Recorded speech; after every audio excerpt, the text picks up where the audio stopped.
Friends, ಎಲ್ರಿಗೂ ನಮಸ್ಕಾರ. Welcome to Disa fashion. Disa fashion ಅಲ್ಲಿ ಏನ್ ಇವತ್ತು ಪೂಜೆ ಅಂತ ಅನ್ಕೊಂಡ್ರ? ಎಸ್, ಇವತ್ತು ತಾನೇ ಬೆಳಿಗ್ಗೆನೆ ಪೂಜೆ ಎಲ್ಲ ಮುಗಿಸಿ ಬೊಟಿಕ್ ಅನ್ನ ಓಪನ್ ಮಾಡಿದೀವಿ. ಸೊ ಇವತ್ತು ನೀವೇನ್ ನೋಡ್ತಿದ್ದೀರಾ, ದಿಸಾ ಫ್ಯಾಷನ್ ಅಲ್ಲಿ ದಿಸಾ ಬೊಟಿಕ್ ಅನ್ನ ಓಪನ್ ಮಾಡಿದೀವಿ. ಈಗಾಗಲೇ ದಿಸಾದಲ್ಲಿ ದಿಸಾ ಫ್ಯಾಷನ್, ದಿಸಾ ಡ್ರೆಸ್ಸಸ್, ದಿಸಾ ಜ್ಯುವೆಲರಿ ಕಲೆಕ್ಷನ್ಸ್, ಹಾಗೆ ಇದು ಹೊಸದಾಗಿ ದಿಸಾ ಬೊಟಿಕ್ ಅಂತ ಶುರುವಾಗಿದೆ. ಸೊ ಎಲ್ಲ ರೆಡಿ ಮಾಡಿಸಿ ಇಟ್ಕೊಂಡಿದೀವಿ. ಮಾಸ್ಟರ್ ಕೂಡ ರೆಡಿ ಇದ್ದಾರೆ. ನಮಸ್ಕಾರ.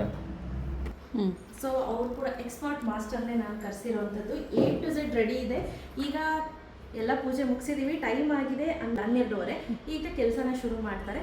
ಸೊ ಫಸ್ಟ್ ಏನು ಮಾಡಲಿ ಮೇಡಮ್ ಅಂತ ಕೇಳಿದ್ರು. ಅದಕ್ಕೆ ನಮ್ಮ ಮನೆಯವರು ಹೇಳಿದ್ರು, ಇಲ್ಲ ನಿಮ್ದು ಹೊಲ್ಸು, ಇಲ್ಲ ದೀಕ್ಷಮ್ಮಂದು ಹೊಲ್ಸು ಅಂತ ಹೇಳಿದ್ದಾರೆ. ಫಸ್ಟ್ ನಮ್ಮಿಬ್ಬರಲ್ಲಿ ಯಾವುದಾದ್ರೂ ಒಂದು ಡ್ರೆಸ್ಸನ್ನು ಸ್ಟಿಚ್ ಮಾಡಿಸ್ಬಿಟ್ಟು ಆನಂತರ ನಮ್ಮ ಬೊಟಿಕ್ ಕೆಲಸಗಳನ್ನು ಶುರು ಮಾಡ್ತೀವಿ. ಐ ಹೋಪ್ ದಿಸಾ ಫ್ಯಾಷನ್ ಹೇಗೆ ಸಪೋರ್ಟ್ ಸಿಕ್ತೋ ಹಾಗೆ ಇದಕ್ಕೂ ಕೂಡ ಸಿಗತ್ತೆ ಅಂತ ಅಂದ್ಕೊಳ್ತೀನಿ. ಸೊ ಫಸ್ಟ್ 100 ಕಸ್ಟಮರ್ಸ್ಗೆ 650 ರುಪೀಸಲ್ಲಿ ಬ್ಲೌಸನ್ನು ಸ್ಟಿಚ್ ಮಾಡಿಸ್ಕೊಡ್ತೀವಿ. ಫಸ್ಟ್ 100 ಕಸ್ಟಮರ್ಸಿಗೆ ಮಾತ್ರ. ಓಕೆ, ಆಯಿತಾ?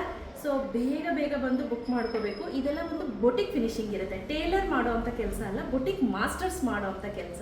ಸೊ ಲೆಹೆಂಗಾ ಆಗಿರ್ಬೋದು, ಕ್ರಾಪ್ ಟಾಪ್ ಆಗಿರ್ಬೋದು, ವೆಸ್ಟರ್ನ್ ಆಗಿರ್ಬೋದು, A to Z ನಮ್ಮಲ್ಲಿ ಸ್ಟಿಚಿಂಗ್ ಆಗುತ್ತೆ. ಸೊ ಬೇಕು ಅಂದರೆ ಬಂದು ದಿಸಾ ಬೊಟಿಕಲ್ಲಿ ನೀವು ಮೆಷರ್ಮೆಂಟ್ ಕೊಟ್ಟು ಕೂಡ ಹೋಗ್ಬೋದು. ಬೇಗ ಬುಕ್ ಮಾಡ್ಕೊಳ್ಳಿ. ಐ ಹೋಪ್ ಇದಕ್ಕೂ ಕೂಡ ಅದೇ ರೀತಿ ಸಪೋರ್ಟ್ ಸಿಗುತ್ತೆ ಅಂತ ಭಾವಿಸ್ತೀನಿ. Thank you.